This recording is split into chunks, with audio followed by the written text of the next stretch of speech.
এগৰাকী মহিলাক কেতিয়াও দুৰ্বল বুলি নকব। পুৰুষতকৈ শক্তিশালী বুলি ক'ব নালাগে, কিন্তু এগৰাকী নাৰীক কেতিয়াও দুৰ্বল বুলি নকব।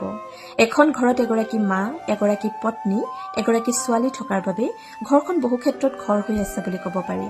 ঘৰখনৰ চাফ চিকুণতাৰ পৰা আৰম্ভ কৰি কোনে কি খাব, কোনে কি পিন্ধিব, আলহী অতিথি অপ্যায়ন কৰালৈকে সমস্তখিনি নিজৰ দায়িত্ব বুলি ভাবি এগৰাকী মহিলাই স্ব ইচ্ছাৰে গ্ৰহণ কৰে।